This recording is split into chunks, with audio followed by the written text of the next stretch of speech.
अस्सलाम वालेकुम, welcome to debate at 8। आज हफ्ते का दिन है। उम्मीद करते हैं कि वो लोग जिनकी आज छुट्टी है वो भी भरपूर तरीके से एंजॉय करें आज का दिन, और साथ साथ वो लोग जो काम पे हैं उनको भी बहुत सारी बेस्ट विशेस आज का दिन अच्छे से गुजारें। शो का आगाज़ करेंगे टॉप स्टोरीज के साथ। अखबारात क्या कहते हैं इस पर भी नजर डालेंगे, और आज हमारा दूसरा सेगमेंट होगा जो कि बहुत इंपॉर्टेंट सेगमेंट है।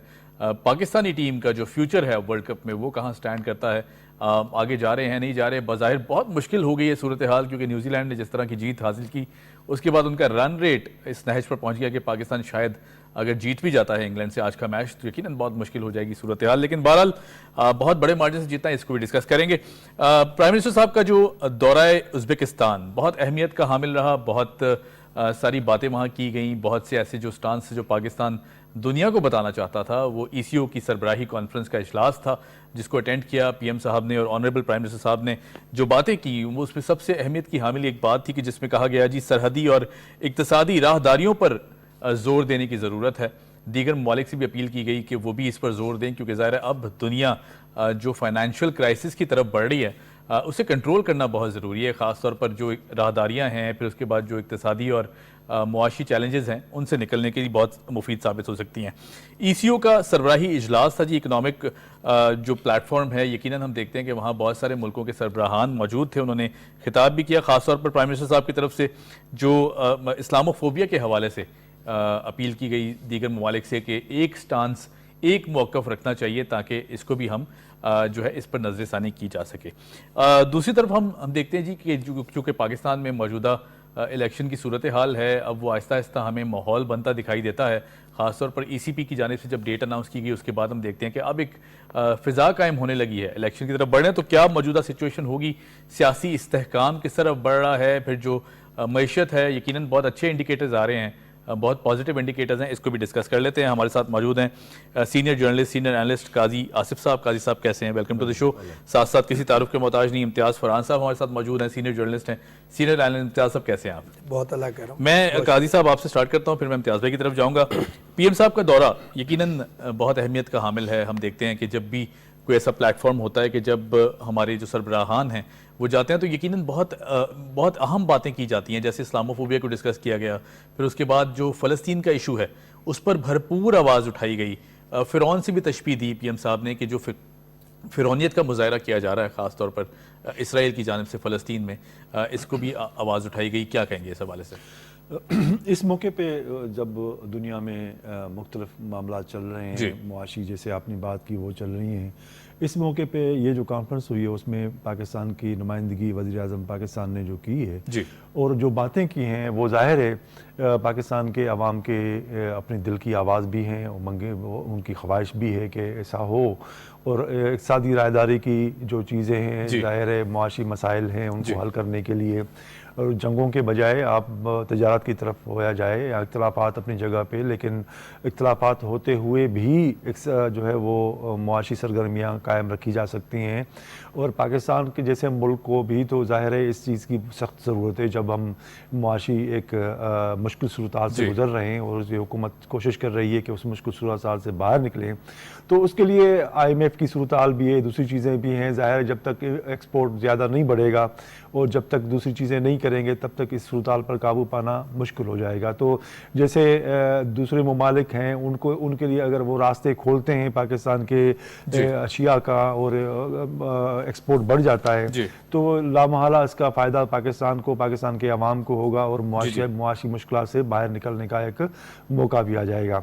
और दूसरी बात जो एक आलमी सतह पर जो बड़ी मजबूत आवाज़ जो फ़लस्तीन के हवाले से उठाई गई है वो वक्त की ज़रूरत भी है। और इस वक्त जो सूरत हाल है वहाँ पे मतलब कोई भी ऐसी जगह नहीं है जहाँ से जिसको टारगेट नहीं किया जा रहा। अस्पतालें हैं, एक तो अस्पतालें वो जो उनकी फ़लस्तीन की अपनी थी, दूसरी जो दूसरे ममालिक की कायम की गई हुई हैं उनकी भी, तो उनको भी एक एक करके टारगेट किया जा रहा है। मत समझें कि एक तरह से उन ममालिक पे हमला ही समझे तस्वर किया जाएगा जो अगर उनके बनाई हुई है। तो ये इजराइल किसी की परवाह नहीं कर रहा और ना किसी की, मतलब इतने बच्चे शहीद हो चुके हैं, इतने लोग, और खुद जो इमदादी सामान लेके ट्रकें आ रही हैं उनको टारगेट किया जा रहा है। तो जाहिर है ये फिरौनियत तो गैर इंसानी रवैया है। तो यही जो सूरत हाल थी वो अब पुराने ज़माने में मिस्र के फिरौनों के पास थी। और अब ये जो सूरत हाल हो रही है, इस पे आवाज़ उठाना, इस्लामोफोबिया की बात करना, ये वक्त की ज़रूरत थी जो उन्होंने बात की है। बिल्कुल ठीक है। इम्तियाज़ फरहान साहब, ECO समिट हम देखते हैं, जो कॉन्फ्रेंस है, जो ये प्लेटफॉर्म है ख़ासतौर पे इकोनॉमिक कोऑपरेशन ऑर्गेनाइजेशन का, दुनिया भर के जो सरबराहान थे वहाँ मौजूद थे। ऐसे में PM साहब की जो सेन वॉइस हमने देखा कि वो हमें गूंजती भी दिखाई दी बाकायदा, कि जो मैसेज है पाकिस्तान का वो बड़ा क्लियर और बड़ा स्टेबल स्टांस दुनिया के सामने रखा गया, और ख़ासतौर पर इस्लामोफोबिया, और फिर उसके बाद जो पैलेस्टाइन का इशू है उसको डिस्कस किया गया, और फिर जो इक्तसादी हमारे जो चैलेंजेस हैं उन्हें भी डिस्कस किया गया। क्या कहेंगे इस हवाले से? बिस्मिल्लाहिर्रहमानिर्रहीम। देखें, कहने को तो ज़ाहिर है कि केयर टेकर प्राइम मिनिस्टर हैं जी, और केयर टेकर गवर्नमेंट है, लेकिन जो गुज़िश्ता 2-2.5 माह 3 माह गुजरे, तो जिस तरह से टेक केयर की जा रही है तो मैं समझता हूँ कि बहुत ज़बरदस्त है। और उसके एक अभी आपने जो जिक्र किया, ये जो एक विज़िट है इको वाली, जो सारे, लेकिन उससे पहले आप देखेंगे कि जब वो अमेरिका और UNO के विज़िट पे गए थे, वहाँ पर भी एक बड़ी फोकल अंदाज में बहुत अच्छी गुफ्तगू हुई थी, और उसमें उन्होंने काफ़ी फोकल तरीके से बोला। फिर दूसरे स्टेप में हमने ये देखा था कि ख़ासतौर पे जो गैर मुल्की तारकीन वतन है उनके मामले में जो स्टैंड था, और मैं समझता हूँ कि पाकिस्तान की सरजमीन से मैंने पहली मरतबा गुफ्तगू सुनी, और वो उसमें कि उन्होंने अफगानिस्तान की जो मौजूदा गवर्नमेंट है उसको बिल्कुल कैटेगोरिकली एक बात की कि आप राइट हो जाएं या लेफ्ट हो जाएं, अपना डायरेक्शन सीधा करें, और या आप ये बता दें कि आप TTP के साथ हैं या पाकिस्तान के साथ हैं। ये बात आप कभी नहीं हुई। बचपन से हम सुन रहे थे, जब स्कूल में पढ़ा करते थे कि जनाब अफगान वापस, हम नहीं कहते, वो उन्होंने ये करके दिखा दिया। 1 घंटे की इजाफा नहीं हुआ। और मैं एक और दूसरी बात दोस्तों से इस मामले में कहता हूं, मैं कहता हूं देखें, इसमें जितनी प्रेस कॉन्फ्रेंस हुई है, जितने इनिशिएटिव लिए गए, उसमें मैं किसी वो डिस्क्रिमिनेशन की वजह से नहीं कह रहा जी। उसमें पश्तून नंबर 1 नजर आए, चाहे जान अचकजई हो, चाहे खुद काकड़ साहब हो, और फिर उसके बाद सरफराज बुख्ती, और इन्होंने स्टैंड लेके फोकल होकर सामने खड़े रहे। उन्होंने कहा नहीं हो। अब ये जो उज़्बेकिस्तान वाली बात की आपने, देखे इक्तिसादी राहदारी, सरहदी राहदारी, यही पॉलिटिक्स है। आज जो इसराइल हरकतें कर रहा है उसकी वजह एक उसमें ये भी है कि वो जो वो एक समंदरी जो रास्ता है, राहदारी है, उसके हवाले से ये सारी चीज़ें कर रहे हैं। गाज़ा भी है, गाज़ा की जो एक डेमोग्राफी या जो कहेंगे बड़ी अहमियत की हामिल है, और वो अपने एक्सटेंड करना चाहता है इसराइल, इसलिए वहाँ पे गए। और दूसरी है बांग्लादेश।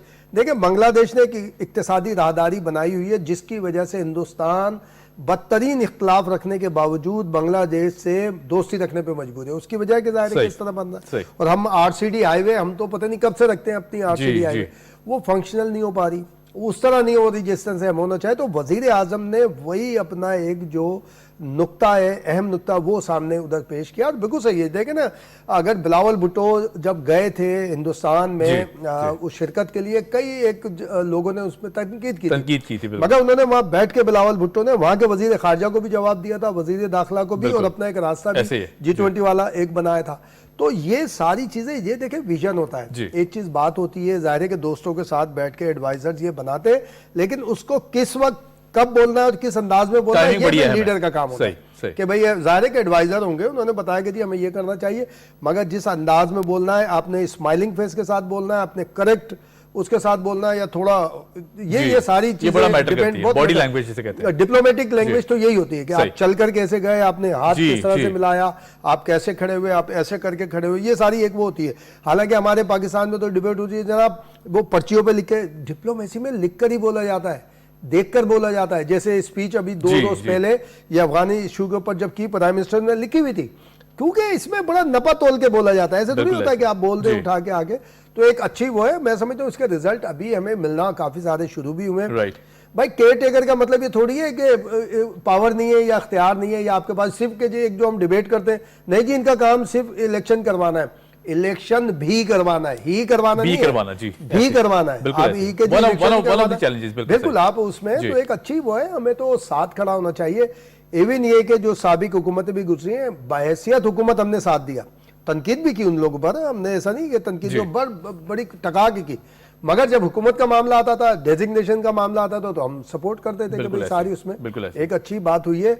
और मैं समझता हूँ कि ये जो सेंट्रल एशिया है, ये CPEC हो या बहुत सारे हो, उसकी बिल्कुल राहदारी मजबूत तरीन राहदारी है, वेस्ट ईस्ट वेस्ट सारा नॉर्दर्न उसके साथ, और इसकी चाबी जो है ना, या इसका मेन दरवाजा जो है, वो पाकिस्तान है। बिल्कुल इसलिए नहीं कि मैं और आप पाकिस्तानी है या पाकिस्तान में बैठे, इसलिए नहीं। हम तो कहते हैं ज्योग्राफिकल जो मैप है उसके ऊपर आप टारगेट करें, फिंगर रखें, आपको पता लग जाएगा कि कौन सी राहदारी किस तरफ से होती हुई कहाँ जाएगी। बिल्कुल ऐसी है, और इसीलिए पाकिस्तान को टारगेट किया जाता है हर मामले में कि जनाब इसको जैसे ऑपरेस नेशन के तौर पर रखा जाए ताकि अपनी मनमानी की जाए, सारी चीजें हों। मगर जाहिर है कि लीडरशिप आती है, उन्होंने एक अच्छा विजन दिया, इक्तिसादी सरहदी दोनों राहदारी होनी चाहिए, सारी चीजें बननी चाहिए। आप अगर किसी मिसाल के तौर पे देख लें, जापान को देख लें, तबाह हाल मुल्क था, अगर हम देखें ज्यादा अरसा नहीं गुजरा, 70 साल 72 साल पहले।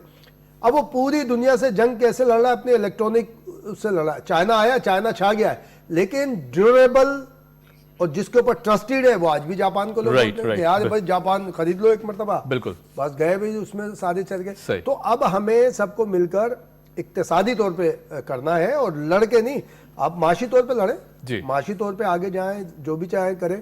तो एक अच्छी पेशरफ्त है और हमें सबको साथ होना चाहिए। बिल्कुल ठीक है, बिल्कुल ठीक है। मैं काजी साहब आपकी तरफ आऊँगा। ऑनरेबल प्राइम मिनिस्टर साहब ने खास तौर पर यह भी कहा कि जो इस्लामोफोबिया है, दुनिया को ये अब स्टैंड लेना होगा कि एक मौक़िफ़ रखें, और ख़ास तौर पर जिस तरह फेक प्रोपेगेंडा दुनिया में किया गया वेस्ट की तरफ से भी, ख़ास तौर पर इस सिचुएशन में यकीनन इसको भी अब तोड़ना बहुत ज़रूरी है। क्या कहेंगे इस हवाले से? बहुत अहम बात है और ये इस वक्त में मौके पे करना भी बहुत ज़बरदस्त है। लेकिन आप दुनिया में मिसालें देखेंगे कि अभी फ़लस्तीन के हवाले से जितने बड़े मुजाहरे हो रहे हैं वो पेरिस में भी हो रहे हैं, ईस्ट में भी, सब जगह हो रहे हैं, हर जगह पे हो रहे हैं। तो ये कामयाबी है उस मौक़िफ़ को आगे बढ़ाने के लिए कि इस्लामोफोबिया नहीं बल्कि इंसानियत का मसला है। तो इंसानियत का मसला जब जहाँ आता है तो लंदन में इतना बड़ा मुजाहरा हो जाते हैं, पेरिस में इतने बड़े मुजाहरे हो जाते हैं। कोई ऐसा मुल्क नहीं है, मुझे मेरी नज़र में नहीं गुजरा, जिनकी हुकूमत का मौक़िफ़ तो डिफरेंट है लेकिन उनके वहाँ के अवाम का मौक़िफ़ डिफरेंट है। अब बरतानिया का मौक़िफ़ एक है लेकिन गवर्नमेंट का, लेकिन वहाँ के अवाम का मौक़िफ़ प्रोटेस्ट कर रही है, प्रोटेस्ट कर रही है। ऐसे अमेरिका में ही है, अमेरिकन गवर्नमेंट का मौक़िफ़ एक है लेकिन वहाँ के अवाम का मौक़िफ़। इसी तरह से जो वज़ीर-ए-आज़म साहब ने इस्लामोफोबिया की बात की वो यही है कि भाई आप इस्लाम के साथ दुश्मनी के बजाय या उनसे इख्तिलाफ बहुत ज्यादा के बजाय आप इंसानियत की तरफ आए, जो पीस का मैसेज इस्लाम देता है उसको समझने की जरूरत है। जो मैसेज है इस्लाम का, अमन का या बेहतर इंसानियत का, वो एक इतना इम्पॉर्टेंट है कि वेस्ट के तमाम ममालिक ने भी उसके आवाम ने उनको सिर्फ उसमें जो मुजाहरे करने वाले सिर्फ मुसलमान तो नहीं है, उसमें बहुत से दूसरे मज़ाहब के लोग भी उनके साथ हैं। तो ये एक ऐसा मौका था जिसमें ये बात याद दहानी कराना बहुत ज़रूरी थी कि सिर्फ इस्लामोफोबिया नहीं बल्कि इंसानियत हो और जिसमें जो है वो पीस और अमन की बात हो। बिल्कुल ठीक है काजी साहब। मैं इम्तियाज़ साहब आपकी तरफ अगर आऊँ तो जिस तरह काजी साहब ने भी जिक्र किया कि वेस्ट में हम देख रहे हैं कि अब ख़ास तौर पर एंटी स्टेट जो मुजाहरे हैं, उनकी जो पॉलिसीज़ हैं फ़लस्तीन के इशू को लेकर, यकीनन अवाम सड़कों पर निकल आई है और वो महसूस करते हैं कि जी ये जो जंग है इसको बंद होना चाहिए। जिस तरह बच्चों को, औरतों को, वहाँ के जो नौजवान नस्ल है उसे तबाह किया जा रहा है, उनके साथ जुल्म और बर्बरियत की जा रही है, इसके खिलाफ अब दुनिया भर में मुजाहरे हो रहे हैं और वेस्ट में तो ज़्यादा इनफैक्ट लोग बाहर निकल रहे हैं। आपको लगता है कि ये जो प्रेशर ग्रुप है ये अब कुछ ना कुछ इम्पैक्ट क्रिएट कर सकता है कि जंगबंदी की सूरत हाल सामने आ सकती है? देखिए वक्फा तो शुरू हो गया कल से, खुद इसराइल और अमेरिका के हवाले से चार दिन का मेरे ख्याल से, जो कि शर्मनाक सी बात थी कि जी इसराइल और अमेरिका मिलकर तय कर रहे हैं कि जनाब कैसे जंग में वक्फा होगा, किस तरह होगा। जो लेकिन उमर ये देखें हिस्ट्री भी लेकिन बताती है, मगर हिस्ट्री चेंज होती है, जरूरी नहीं है कि एक कंटिन्यू चले। कि आज तक जितनी जंगें हुई हैं 1967 में जब एक जो बड़ी हुई थी जिसमें लबनान, शाम, जॉर्डन वगैरह सारे मिस्र शामिल थे, तो उसमें इसराइल का ही फायदा हुआ था, इन तमाम ममालिक को नुकसान हुआ था, उसने अपनी रकबे को बढ़ा लिया था। अभी भी एक ये आ रहा है कि गाजा को वो एक हद तक, एक हिस्से तक चला जाएगा ताकि वहां पर उसका पूरा कब्जा हो और आगे जो एक्टिविटी है वो जाए वो उसके ऊपर ये करके। अब जो प्राइम मिनिस्टर ने भी इस्लामियोफोबिया जाहिर है कि उधर उसी में हम जाके उसमें मिलते हैं। तो उम्मीद देखें इस्लाम, आप कितना बड़ा कोई आलिम हो इस वक्त, दुनिया का सबसे बड़ा आप मुफ्ती ले लें आप, मगर वो कुरान करीम और हदीस जो हमारी है उनसे हट नहीं सकता, हटेगा तो वो रहेगा नहीं। बेशक। और दुनिया की इस वक्त वाहिद किताब ये है कुरान करीम जिसमें अभी तक पैदाइश से लेकर जब से वो किताब वजूद में आई है आज तक जेर जबर की भी तब्दीली नहीं, क्योंकि अल्लाह ने ना हो पाएगी, अल्लाह ने उसका वादा किया इसमें करके। जबकि इंजील, जबूर, तौरेत वगैरह में बहुत सारी वो खुद एक्सेप्ट करते हैं। तो इसका मतलब है जो हमारे पास सिलेबस है वो मुस्तनद है, बिल्कुल, जो है और वो मुकम्मल भी है, मुकम्मल है। बिल्कुल। और इस्लाम और मुसलमान, इसलिए हम कहते हैं कि हम बहुत अच्छे हैं कि मैं उस वक्त तक मुसलमान नहीं हो सकता जब तक मैं तमाम अंबिया इकराम पर, तमाम अलामी किताबों पर ईमान ना रखता हूं। अगर मैं ज़बूर और तौरेत पे ईमान लाया, मैं यहूदी हो गया। मैं इंजील पे ईमान लाया, मैं ईसाई हो गया। लेकिन मेरा एंड कहां हुआ? मेरी मंजिल जो आखिर में आई है वो इस्लाम आई है। मैं कुरान करीम पर ईमान लाया, मुसलमान हो गया, और हुज़ूर पाक सल्लल्लाहु अलैहि वसल्लम पे ईमान लाके मैं मुसलमान हो गया। इसीलिए मुसलमान को कहते हैं अफजल है कि वो तमाम मज़ाहिब के साथ मौजूद है, जबकि तमाम मज़ाहिब इस्लाम के साथ मौजूद नहीं है, कहीं ना कहीं उसमें, लेकिन इस्लाम इन तमाम मज़ाहिब के साथ। वही हमारे प्राइम मिनिस्टर ने बात की भाई इस्लामोफोबिया, तो अब उसमें टारगेट इसलिए किया जाता है उमर कि आपका हमारा जो एक चार्टर है ना, वो चार्टर यूएनओ का चार्टर है। अच्छा जी, moving on to our next topic, मैं काजी साहब आपसे स्टार्ट करूंगा क्योंकि जाहिर है एक बहुत लंबी डिबेट रही इलेक्शंस को लेकर के जी। पहले ये कहा जा रहा था डेट अनाउंस नहीं करेंगे, बहुत सारी तोहमतें लगाई गई केयर टेकर सेटअप पे, ये भी कहा गया कि, और ये वही हल्के कर रहे थे जो नहीं चाहते कि पाकिस्तान में इस्तेहकाम आए। ये कहा गया कि शायद ये 2 साल रहेंगे, 3 साल रहेंगे, बहुत लंबा रहने का टेन्योर है। लेकिन मुसलसल एक तो वादे पूरे किए गए हैं, जिस तरह वादा किया गया था कि जी जो डेट भी अनाउंस कर दी जाएगी, फिर उसके बाद तैयारियां भी कर ली जाएंगी। तो अब माहौल बनता जा रहा है सियासी, ख़ासतौर पर अगर देखें पॉलिटिकल सिनेरियो में। आप क्या समझते हैं आइंदा जो आने वाले इंतखाबात हैं वो बर वक्त और बहुत एहसन अंदाज से पॉसिबल हो पाएंगे?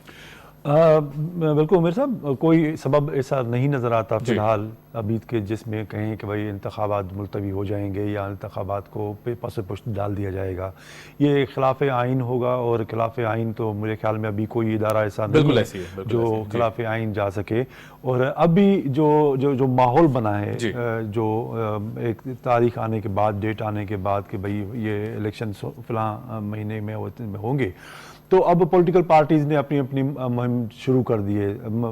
PMLN हो, पीपल्स पार्टी हो, MQM हो, जो भी सियासी जमातें हैं, उन्होंने अपने अपने जो है वो तरीके से एक मुहिम शुरू कर दी है। बातचीतें हो रही हैं, कोई इताद नए बन रहे हैं, कई पुराने इताद टूट रहे हैं। तो ये सूरत हाल एक डेमोक्रेटिक सोसाइटी का एक हिस्सा है। और किसी भी पॉलिटिकल पार्टी का दूसरी पॉलिटिकल पार्टी से बात करना एक सियासी जो है पैराए में रह के ही ये सूरत हाल है, और उसमें होना चाहिए। तो अभी जो इलेक्शन के हवाले से पाकिस्तान इलेक्शन कमीशन जो अपने फ़राइज़ है वो सरंजाम दे रहे हैं। हालांकि ये भी है कि जो अभी फैसले हुए हैं सदर साहब और इलेक्शन कमीशन के दरमियान, जो बातचीत के बाद डेट का अनाउंसमेंट किया गया, तो उस वक्त भी सुप्रीम कोर्ट ने ये कहा था कि ये हमारा मैंडेट नहीं है, ये तो क्लियर था कि उनका मैंडेट वो करे। लेकिन अब ये सूरत हाल है कि पॉलिटिकल पार्टीज़ को ये है जो इस दौरान बहुत ही जो संगीन सूरत हाल हो रही है वो पाकिस्तान पे दहशतगर्दों के हमले हैं, खासतौर पर सिक्योरिटी फोर्सेस पे, और ये बहुत ही अफसोसनाक वाक़या है। और इसको रोकने के लिए जाहिर है पाकिस्तान की सिक्योरिटी फोर्सेस अपनी पूरी जान लड़ा रही हैं, उनको दहशतगर्दों को कला कमा करने के लिए।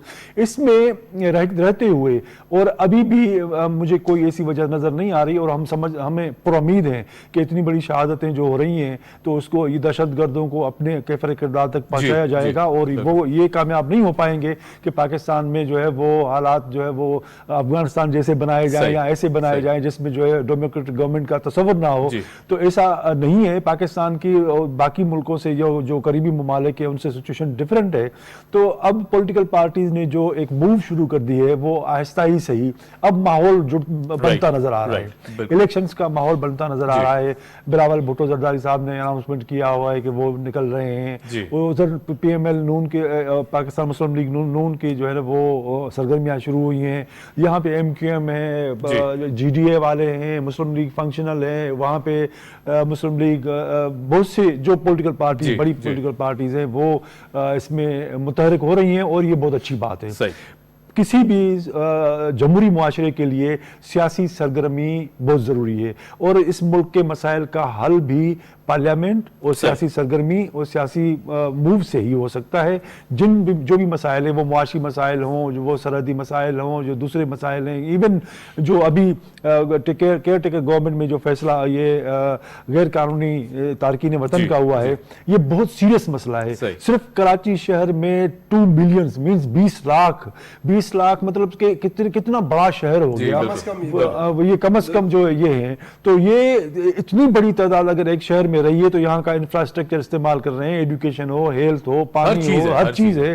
वो यहाँ के जो लोगों को इस्तेमाल करना चाहिए वो कोई डिस्ट्रीब्यूट हो रहा है। तो अगर उनकी इस पुराने मुतालबे को यहाँ से खासतौर पर सिंध से और बाकी लोगों से ये पुराना मुतालबा था कि गैर कानूनी तारिकीन वतन वो जो भी हो उनको बाहर निकालो, ये पाकिस्तान की सालमियत के लिए और इसमें सुप्रीम कोर्ट ऑफ पाकिस्तान का कराची बदमनी केस में वाज़े डिसीजन मौजूद है। उनका कहना है कि भाई आप इनको निकालो। तो ये किसी अगर कोई भी इसकी तोजी दी जाए, लेकिन एक सुप्रीम कोर्ट का हुक्म मौजूद है कि इनको निकालें। वो डिक्लेयर हो चुका है कि कराची में इतने बड़ी तादाद में जो है वो पाकिस्तान के दूसरे इलाकों में भी ये रहते हैं। तो इसमें जो है वो और ये एक जमहूरी तरीके से हो रहा है, कोई भी इसमें कोई ऐसी बात नहीं है कि जबरदस्ती एनफोर्समेंट नहीं है, बिल्कुल प्रॉपर नहीं हो, और ये इंसानियत के दायरे में रह के हो रहा है। इसके खिलाफ जो प्रोपेगेंडा हो रहा है मेरे ख्याल में वो पाकिस्तान के खिलाफ हो रहा है, वो भी फेक नैरेटिव क्रिएट किया जा रहा है। तो अभी हम चाह रहे हैं कि जो इलेक्शन की तरफ माहौल जा रहा है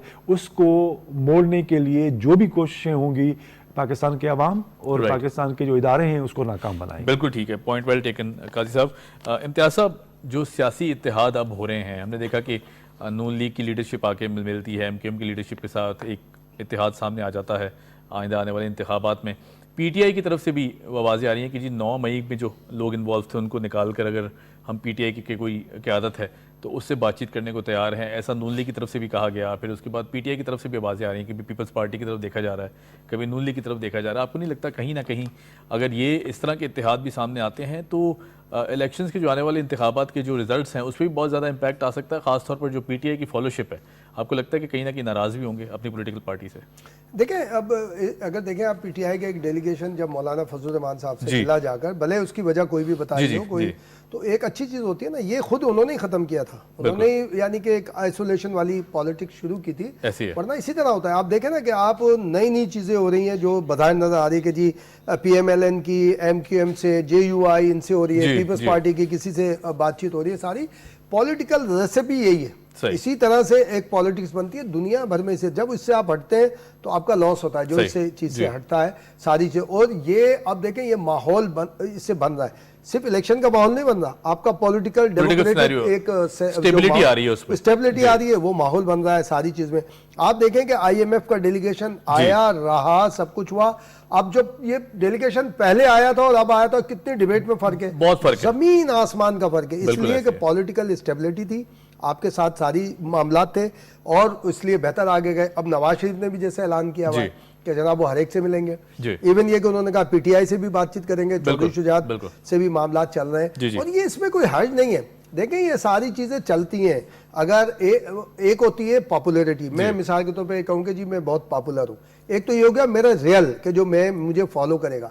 एक वो है जो उमैर और काजी आसिफ का मुखालिफ है, बिल्कुल ऐसे वो ये देख रहा है कि फरहान इन दोनों का मुखालिफ है तो यार मैं इसके साथ ही आ जाऊं। अब मैं उसको अपना फॉलोवर समझूं तो मेरी खामख्याली है, ये मेरी यानी अजीब सी सूरत हाल है। जिस दिन उमैर ने, काजी ने वो जो चाहता था उसका फॉलोवर वो वापस कर लिया, वो वापस बड़ी वैलिड पॉइंट। यार मेरा तो आपसे ये शिकवा था, ये शिकायत थी, तो ये चल रहा है और माहौल बन चुका है। और देखें पहले दिन भी कहा प्राइम मिनिस्टर ने, जो हमारे मिनिस्टर हमारे इंफॉर्मेशन के, उन्होंने बार बार कहा कि भाई हम तो फैसिलिटेटर हैं, बिल्कुल ऐसी जो फैसला आएगा बार बार कहते रहे कि हम किसी पॉलिटिकल पार्टी की आवाज नहीं बनते ना बनेंगे। इनके इख्तियार भी नहीं है ना। वो इलेक्शन कमीशन ने ऐलान किया, सुप्रीम कोर्ट ने कहा, उन्होंने बोला यस बिल्कुल चलो जी बिस्मिल्लाह, तैयारियां सारी शुरू हो गई। अब वहाँ सिक्योरिटी फराहम करना ये इनकी जिम्मेदारी है, ये सारी चीजें आ जाएंगी। एक दो एंकर्स को मैं देखता हूँ जो पाकिस्तान के टॉप के एंकर है और कि जी ये बड़े मुतनाज़ा हो जाएंगे, इस तरह हो रहा है, इस तरह। मैंने उनको चिट कर रहे थे, मैंने उनको क्वेश्चन दिया, उसका अभी तक उन्होंने उसको जवाब नहीं दिया। मैंने कहा भी पाकिस्तान का कोई एक इंतखाब कोर्ट कर देंगे जिसमें कोई कंट्रोवर्सी ना आई हो, कोई इस तरह के मामला ना आए, हारने वाला हमेशा शोर मचाता दिखाई होते हमेशा। लेकिन रेसिपी के कंप्लीट होने के बाद अगर जायका नहीं आ रहा, उसके ऊपर बात होनी चाहिए ना कि ना हमने पूरे मसाले यूज किए, सारी बातें की, हर तरह से काम किया, अब ये जायका इसमें नहीं आया। जब उसमें बात करें, अब हमेशा ऐसा हुआ है, एक अच्छी चीज आती है अगर कोई चेंज हो रहा है। देखें आगे क्या होता है हमें नहीं पता। इस वक्त अगर हम देखें नॉन पॉलिटिकल स्टेट जो जिसको कहते हैं हम, उसका भी माइंड सबको नजर आ रहा है ना सामने। अब हम उस पर भी तनकीद कर रहे हैं, यानी उन्होंने अपने लोगों को नहीं छोड़ा जो इतने बड़े टॉप के ओहदों पे बैठे हुए थे, उन सबको कहा कि ये गलत हुआ है तो आप जाए। अभी भी हम उन पे शक कर रहे हैं, अभी भी हम ये बातें करते हैं कि जनाब नहीं ये तो इस तरह होगा, ये होगा। तो हमें भी अपने एक माइंड को साफ रख के सारी चीजें लेके आगे बढ़ना चाहिए, सारे आगे चीजें करना चाहिए। अब ये अनाउंसमेंट के बाद जो एक एक्टिविटी बढ़ रही है, अब जैसे बिलावल भुट्टो साहब की तरफ से बात आई ये लेवल प्लेइंग फील्ड की, भाई और क्या बोलेगा बंदा। अच्छा ये तय है ना कि नून इस राइट की जमात है, पीपल्स पार्टी लेफ्ट की जमात है, तो क्या वो एक दूसरे की तारीफें करेंगे? तो मैं और आप बैठ के प्रोग्राम कर रहे होंगे, देखें जी हम तो पहले ही बता रहे थे कि आपस में मिले हुए हैं, बारियां ले रहे हैं, फला ले रहे हैं। भाई उसका एक वो भी लीडर है बिलावल भुट्टो, आसिफ जरदारी, डेमोक्रेसी का यही हुस्न भी है, वो अपनी बात कर रहे हैं कि जनाब ऐसे हो रहा है, हमें ये चीज नहीं है शिकायत। उधर से उसका जवाब भी आ गया कि नहीं जनाब ऐसा नहीं है, आप बताइए हमें आपके साथ क्या करें। टेलीफोन कर दिया उधर, जी आपस में बात हुई, उन्होंने बोला नहीं हुई जी। भाई पॉलिटिक्स में ऐसे ही होता है, ऐसी होता है। आप उसमें एक्टिविटी करने दें। इस एक्टिविटी से ये होता है, देखिए सियासत में जो ये वोट होता है ना, उसकी वजह क्या है, जैसे हम कराची प्रेस क्लब का इलेक्शन लड़ते हैं, जो हमारे बदतरीन जिन्हें हम मुखालिफ समझते हैं, हम उनके पास जाते हैं, यार भाईजान अस्सलाम वालेकुम, यार हमें यार वोट कीजिएगा। नतीजा क्या होता है, गुफ्तगू का आगाज हो जाता है, नहीं हम नहीं देंगे यार, तुम्हारी ये बात हमें बुरी लगी थी, यार भाईजान माजरत, अब मिल गए। उससे बहुत सारी चीजें आगे बढ़ जाती हैं, बहुत सारी चीजें क्लियर हो जाती हैं, डायलॉग स्टार्ट हो जाते हैं सारी चीजें। तो ये इससे मुल्क के अंदर भी ऐसे ही है। अब बंदा कोई तय कर ले कि जनाब ऐसे होगा, ऐसे नहीं होगा, ऐसे नहीं होगा, ये सब नहीं हम बहस करते। पूरी दुनिया में ट्रंप का क्या हुआ था, ट्रंप ने क्या चीजें नहीं की थी, सारी चीजें की थी, तो क्या वो मुस्तकिल हमने उसको बना लिया था। जिसका जो टैलेंट है ना आपको नजर आ रहा है, आप उसको यूटिलाइज करें। राइट, सीधी सी बात है। बिल्कुल ठीक है। इम्तियाज फरहान साहब बहुत शुक्रिया, thank you so much for joining us. और यकीनन जिस तरह दोनों सीनियर जर्नलिस्ट कह रहे थे कि जो इलेक्शंस का अब एक माहौल बनता जा रहा है, यकीनन बहुत खुशाइंद अमल है, और इलेक्टोरल जो रिफॉर्म्स हैं यकीनन उस तरफ भी देखना बहुत ज़रूरी है, और हुकूमतें काम भी कर रही हैं। बहरहाल जी यहाँ लेते हैं एक छोटी सी ब्रेक, और ब्रेक के बाद जब आएंगे तो बात करेंगे वो जो हर पाकिस्तानी के दिल की आवाज़ है, क्रिकेट कहाँ स्टैंड करता है, पाकिस्तानी टीम पहुँचेगी नहीं पहुँचेगी, ये भी बहुत बड़ी डिबेट है सेमीफाइनल्स की। यहाँ लेते हैं एक छोटी सी ब्रेक, ब्रेक के बाद जब आएंगे तो बात करेंगे इस पर। Keep watching debate at it.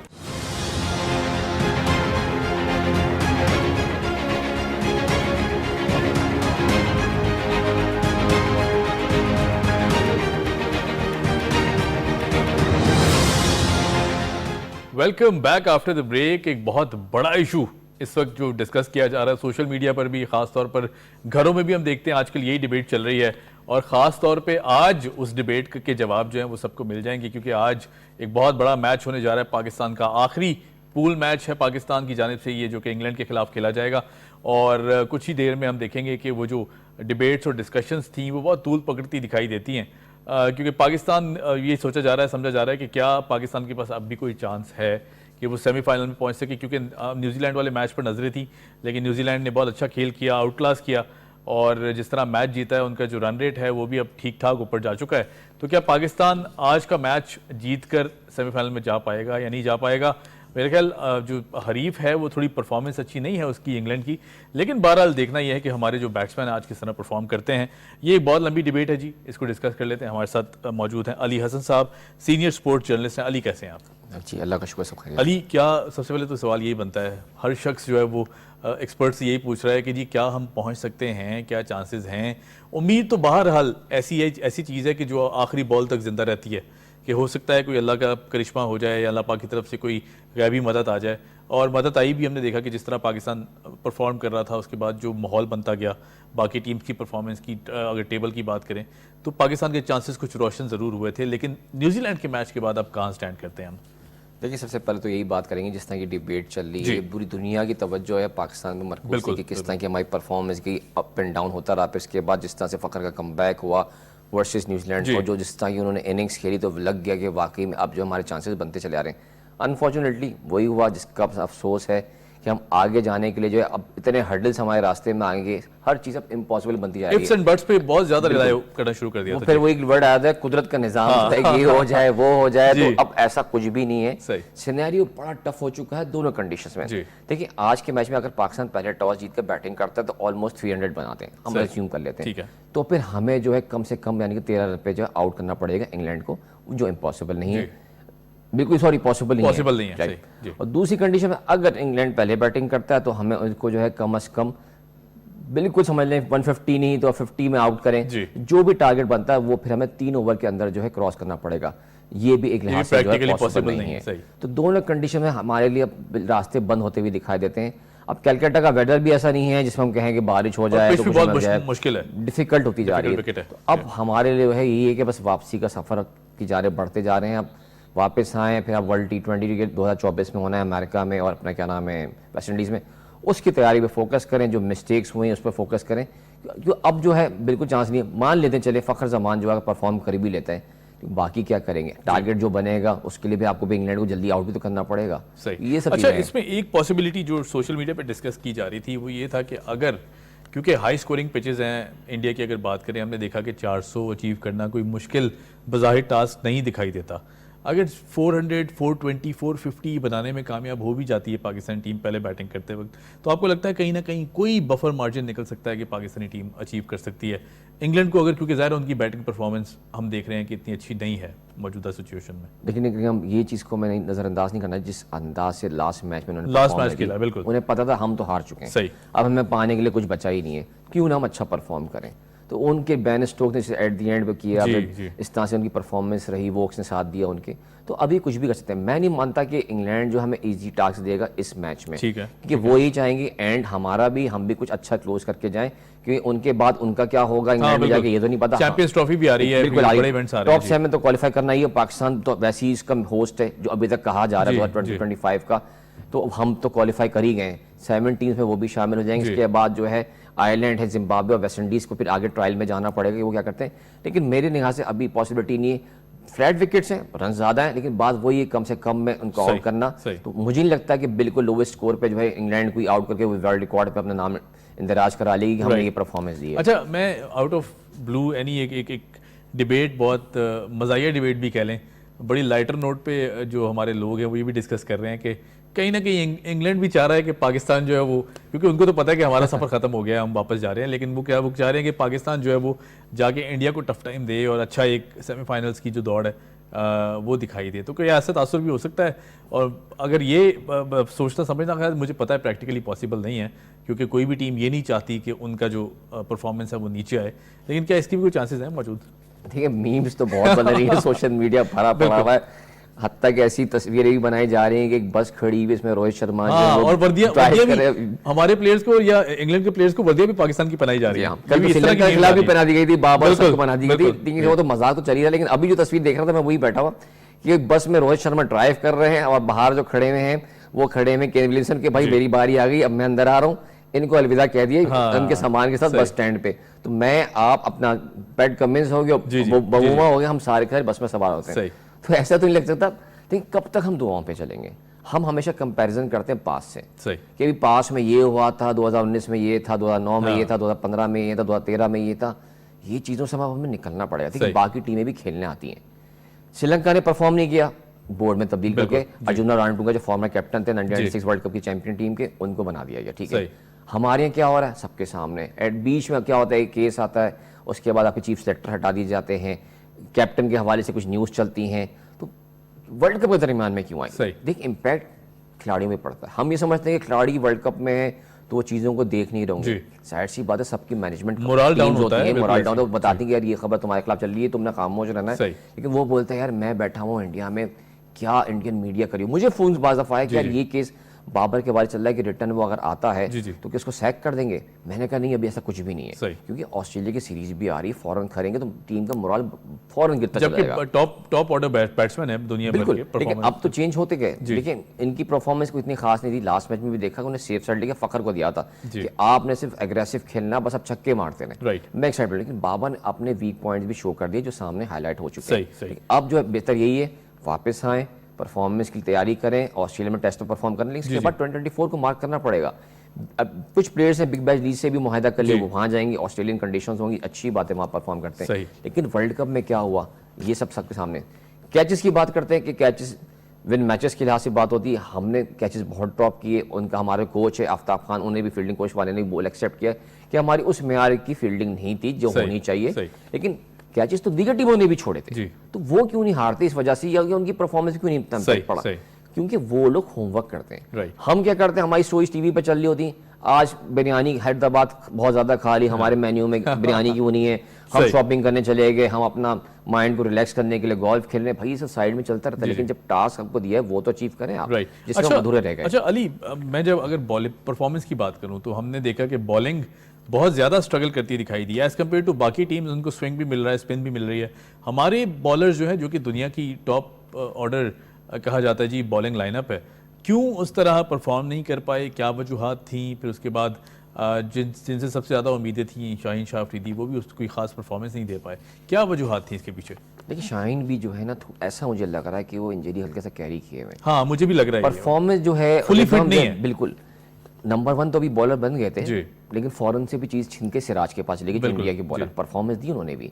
Bumrah बैठे हुए थे, सॉरी बुमराह परफॉर्म कर रहे थे, शामी को बिठाया इंडिया ने, स्ट्रेटेजी थी कि इनको रेस्ट करो, सिराज को और बुमराह से खिलाएं। शाहीन को बिल्कुल रेस्ट ही मिला। हाँ, बिल्कुल नहीं मिला। या तो खुद चाहते भी नहीं कि पास में, मैंने देखा सुना भी कि मिसबाह जब थे टीम को कमांड संभाले हुए थे एज ए ऑफिशियल कोच के तौर पे, तो वो भी कहते थे कि खेलने जब प्लेयर नहीं चाह रहा तो मैं कैसे उसको बिठा दूं। इट मीन या तो आपके दिल में कोई खौफ है, कोई ऐसा कोई बॉलर ना आ जाए जो मुझे आउट क्लास कर दे, जैसे अभी लगता नहीं। एक कंपैरिजन में मीर हमजा आए थे टेस्ट में, पाकिस्तान में जब हुआ तो उसमें खिलाया गया था वर्सेस न्यूजीलैंड भी, तो इतना वो परफॉर्म नहीं कर पाया, इफेक्टिव नहीं था। डोमेस्टिक अलग बात होती है, इंटरनेशनल की बात अलग होती है, जब इंटरनेशनली कहीं दुनिया भर में खेल होते हैं। इसके साथ आपका नसीम शाह का पेट वो ब्रोक हो गया, क्योंकि वो है नहीं, बिल्कुल साइड में चलेगा। शाहीन की नसीम शाह को भी मिस तो नहीं कर रहे, क्योंकि ज़ाहिर है जो कॉम्बिनेशन बन गया था, आदत सी हो जाती है ना आपको कि एक तरफ से ये परफॉर्म करें, दूसरी एंड से वो बॉल डालते हैं, ये फैक्टर भी मिसिंग लगता है। देखिए बिल्कुल होता होगा, दोस्ती अपनी जगह होती है, लेकिन फ्रेंडशिप के साथ साथ एक वो होती है कि हमारी साइकी मिलती है कि एक एंड से तुम बॉल ऐसी करो, एक एंड से मैच प्रेशर बिल्डअप करेंगे। अब वो नहीं, हसन अली कितना साथ देंगे? देखिए वो इतना खास बॉलर साबित नहीं हो पा रहे। कुछ विकेटें ले ली हमने, कहा वाह वाह वाह बहुत जबरदस्त बॉलिंग हो गई, नहीं। शाहीन भी इतनी खास नहीं थे, तकरीबन ऑलमोस्ट 16 विकेट्स हैं, लेकिन ये वो इतनी एक्स्ट्रा ऑर्डिनरी परफॉर्म नहीं कर पाए। हारिस रऊफ लास्ट मैच में देखा कितना बुरा हुआ, ओसामा ने 1-2 किए, मुझे तो लगता है हारिस भी कहीं ना कहीं कोई इंजरी कैरी कर रहे थे, लेकिन अब तो ज़ाहिर अनाउंस भी किया गया कि उनको इंजरी है। जी बिल्कुल इंजरी थी, लेकिन उसके बाद पसली MRI हुई, क्लियर हुई, फिर इसके बाद उनको भी ट्रेनिंग भी कराई गई है, और कहा यह जा रहा है कि आज के मैच में शायद उनको एंड कर लिया जाए, या तो जमान खान के लिए भी रिजर्व के तौर से निकाल के उनके टेक्निकल कमेटी से बात की कि उनको ले लिया जाए, लेकिन मुझे नहीं लगता कि वो उनको बुलाया जाएगा। वसीम जूनियर होंगे, हारिस होंगे, क्योंकि अब जो है पाकिस्तान को कुछ ना कुछ तो करना है। अगर मगर की जंग छोड़ देता, लेकिन आप एंड तो अच्छा करें कम से कम। राइट, बिल्कुल ठीक है। अच्छा, मैं अगर बात करूं आज परफॉर्मेंस की, अगर बैटिंग की बात करें तो आज टॉस जीतकर आपको क्या लगता है क्या बेहतर रहेगा? क्योंकि ज़ाहिर है जो हमारे सर पे तलवार लटक रही है वो तो यही है कि हमने मैसिव टारगेट देना है, तो ही हम दूसरी टीम को टफ टाइम देके बॉलिंग हमारी आउट कर सकती है। पहले जीतकर जो कोलकाता की पिच है, क्या कहते हैं, किस तरह परफॉर्म करेगी? और ख़ास तौर पर अगर टॉस जीत जाता है पाकिस्तान तो पहले क्या करना चाहिए? देखिए पाकिस्तान का टॉस जीता, जाहिर सी बात है बैटिंग करनी चाहिए। फ़खर को वही आप दें, एक्ट किया भी आपने इसी तरह से, तेज खेलना है, बिल्कुल तेज करें। देखिए खौफ निकाल के खेलेंगे, रिस्क लेना पड़ेगा तो आगे जाएंगे। मैक्सवेल ने रिस्क लिया, 91.7 इम्पॉसिबल को पॉसिबल कर दिया, बिल्कुल सबके सामने। 2 पे 3 आउट जब ऑस्ट्रेलिया के थे, विराट कोहली और राहुल ने परफॉर्म किया, बेन स्टोक्स ने भी लास्ट वाले मैच नीदरलैंड के खिलाफ परफॉर्म किया। खौफ से निकल के खेले ना, आप क्यों नहीं खेलते? लास्ट मैच जो आप खेल सकते तो इस मैच में इंग्लैंड को भी भूल जाए कि भी वर्ल्ड चैंपियन थे, अब तो कुछ बचा ही नहीं है, तो जाहिर से निकल ही गया सब कुछ इनके पास टाइटल। तो आपको जबरदस्त परफॉर्मेंस देनी पड़ेगी, बाबर को भी खेलना पड़ेगा, रिजवान भी है, इफ्तिखार भी है, अब्दुल्ला शफीक को मौका मिलता तो उनको भी खिलाएं आप। और मेरे लिहाज से थोड़ा सा स्पिन पे थोड़ा फोकस करें, नवाज को भी एंड करना चाहिए प्लेइंग 11 में, क्योंकि वो थोड़ा सा एक प्रेशर बिल्डअप कर सकते हैं लेफ्ट आर्म स्पिनर के तौर पे भी। तो अभी इंग्लैंड, क्योंकि इंग्लैंड जो है ज्यादातर वो फंस रहा है। आप देखें पेसर को तो खेल लेते हैं, स्पिनर पे वो थोड़ा सा वो डिफिकल्टी मुश्किल फील हो रही है उनको। तो अगर आप बाउंसी ट्रैक तो नहीं होगा, लेकिन आप बाउंस के अंदाज से बॉल करेंगे, उनको थोड़ा हाइट पे बॉल देंगे, तो जाहिर सी बात है वो तो हिट करेंगे, क्योंकि एक्सपर्ट होते हैं इन चीज़ों के। लेकिन उनको प्रॉपर प्लानिंग है, आपको करना पड़ेगी, वरना ही कुछ, अदरवाइज फिर आपके पास कुछ नहीं मिलना। अच्छा, आपको लगता है कि कहीं ना कहीं इंडियन क्रिकेट बोर्ड की भी साजिश है कि जो हमारे मैचेस खास तौर पे रखे गए या आखिर के जो मैचेस थे वो इस तरह प्लान किया गया कि ये मुश्किल पिचेस पर रखें, कंडीशंस टफ दी जाएं पाकिस्तान को? कहीं ना कहीं ये फैक्टर भी है, क्योंकि ये भी बहुत डिस्कस किया जा रहा है अब कि अपने मैचेस उन्होंने काफ़ी फेवरेबल ग्राउंड्स में खेले हैं, हमारे मैचेस उन्होंने इस तरह की कंडीशंस में दिए हैं। ये भी बात दुरुस्त है, तासुर दुरुस्त है? देखिए 100 मुँह 100 बातें, हर किसी को तो हम खामोश कराने से रहे। हर कोई सोशल मीडिया का दौर है, हर कोई एनालिस्ट बना हुआ, अंपायरिंग पे बहुत से सवाल उठाए गए हैं। सिर्फ पाकिस्तान के साथ क्यों वो करेगा? और भी तो टीमें, किया इंग्लैंड उनके लिए वो नहीं था कि चलें जैसे भी उनको भी जब चैंपियंस उनको भी हम इस तरह से हम गिराने की कोशिश करें। साउथ अफ्रीका अनएक्सपेक्टेड चौकस खिलाते हैं, इस दफ़ा क्या हुआ, टॉप 4 में बैठे हैं वो, कैसे आ गए? मेहनत की। तो इंडिया उनसे भी उनको रिस्क था कि भाई इंडिया इसको भी हराए, मुझे नहीं लगता कि इतना कुछ किया होगा, ठीक है थोड़ा बहुत कर सकते हैं, होस्ट नेशन है वो कर सकता है, वो प्रेशर कि भी ऐसा प्रेशर बिल्ड करेंगे, ऐसे विकेट बना दे कि यार पाकिस्तान को ऐसा नहीं करें। भाई अगर पाकिस्तान है वो 4 श्रीलंका के खिलाफ तो हमने सबसे बड़ा चेज किया था, हमने 360 प्लस का हमने स्कोर किया था, तो उस टाइम भी तो विकेट ऐसी थी कि श्रीलंका की हमने भी कर ली, लेकिन मैं नहीं मानता कि इतना किया होगा। माना थोड़ा बहुत हो सकता हो। अब डीआरएस को लेके करते हैं कि बॉल बाहर जा रही है, डीआरएस थ्रू जो ग्राफिक्स में चेंज कर दी गई, बॉल को इन करके कोहली को बचा लिया गया या रोहित का आउट नहीं दिया गया, मान लिया चले थोड़ा बहुत होता है, लेकिन पाकिस्तान से सारे बदले नहीं निकाले जा सकते। सही। क्योंकि अगर हम आपस की भी देखें तो इंडिया पाकिस्तान जब भी राइवल्स के तौर पे मैदान में उतरती टीम, अब वो एग्रेशन नहीं होता कि बदतमीजी से बात कर रहे हो, कोई ऐसे अब्यूसिव लैंग्वेज यूज की जा रही है इस्तेमाल। अब तो बिल्कुल फ्रेंडली माहौल में मिलते हैं, भाई हार रहे हैं जीत रहे हैं हाथ मिलाते हैं अच्छे से मिलते हैं, भाई बेटर लक नेक्स्ट टाइम वाला मैटर होता है। अच्छा अली, मैं एक चीज़ पूछना चाहूँगा यहाँ पे, क्योंकि वो बात से बात निकली है। साउथ अफ्रीका के मैच में जब हारिस रऊफ ने एलबीडब्ल्यू की अपील की, फिर उसके बाद थर्ड अंपायर पे मामला जाता है, और उसके बाद जब बाद में उस टाइम भी क्लियर इंडिकेशन था कि आउट क्यों नहीं दिया गया, उसके बाद भी हम देखते हैं कि जब आईसीसी की तरफ से भी स्टेटमेंट आई कि हम माफ़ी चाहते हैं, वो कहीं ना कहीं उसमें बेज़ाब्तियाँ थी, एक्सेप्ट भी किया गया। इसको किस तरह देखते हैं? अगर वो मैच जीता होता तो आज तो हम क्लियरली सेमीफाइनल में थे। बिल्कुल सही कह रहे हैं, ये काफ़ी डिबेट में पॉइंट था कि आईसीसी ने भी क्लेरिफाई की थी, इस इशू है। अब क्या कर सकते हैं आप, जाहिर सी बात आपके हाथ में तो कुछ नहीं है, पूरा इंडिया के पास होलसेल कमांड है। वो कहते हैं भाई टेक्निकल इशू हो सकता है, मशीन है, ग्राफिक्स है, कुछ भी कुछ होता है या मिस्टेक हो गया, एक्सेप्ट कर लेंगे। मैच का रिजल्ट तो निकल गया बिल्कुल, वो तो हाथ से हमारा फायदा नहीं ना। मैं वही वाली बात करूंगा, इंडिया के पास सब चीज़ें, हर पॉइंट उसके पास वैलिड है, बॉल उसके कोर्ट में, वो बोलते हैं ठीक है हमने एक्सेप्ट कर ली, गलती हुई थी, ब्लंडर हो गया, क्योंकि ये टेक्निकल चीज़ है। चलती हुई चीज़ में आपने देखा होगा ग्राफिक्स गायब हो गए, कुछ चीज़ में स्कोर नहीं आ रहे थे, बिल्कुल ऐसे है। तो हो सकता है इस तरह की भी चीज़ होगी कि ऐसा माहौल भी बना सकते हैं। सही। सोच तो कहीं भी जा सकती है, लेकिन अब भी तो कुछ फायदा नहीं बचा ना, क्योंकि अब तो हमारा ऑलमोस्ट चैप्टर क्लोज हो चुका है। ठीक है। अच्छा, अगर उम्मीद की किरण की बात करें तो मेरा ख्याल वो तो कहीं ना कहीं जिंदा रहती है। हमारे जो 15 से 16 प्लेयर्स गए हुए हैं, 11 प्लेयर्स खेलते हैं मैदान में, हर प्लेयर कोशिश यही होती है कि मैं अपने मुल्क का झंडा सर बुलंद करूं और पाकिस्तान का नाम रोशन करूं। फ़खर ने करके भी दिखाया पिछले मैच में, जो इम्पॉसिबल था। मेरे ख्याल हमारा सफ़र वहीं ख़त्म हो जाता अगर वो चेज़ हम बेहतर अंदाज से ना करते। लगता है आज भी कोई उम्मीद, अगर उम्मीद की बात करें, थोड़ी बहुत कोई उम्मीद है कि हमारी बैटिंग अच्छी परफॉर्म कर ले, कम से कम हमें ये दुख ना हो कि हम एक बहुत बेकार मैच खेल के जो है वो वर्ल्ड कप से निकल रहे हैं। अगर निकल भी रहे हैं तो सर फ़खर से बुलंद होकर निकले। उम्मीद की किरण है, लेकिन एक एट द एंड यही है कि आप खौफ दिल से निकाल दें, ठीक है, और खुल के खेलें। सही है। ज़बरदस्त परफॉर्म करें, एंटरटेन करें, और सबको बता दें कि हम इतनी भी गरीबी टीम नहीं कि बिल्कुल ही हमें समझा जा रहा है कि बिल्कुल हम डाउनफॉल का शिकार हैं। बिल्कुल ऐसे बेस्ट परफॉर्मेंस दें।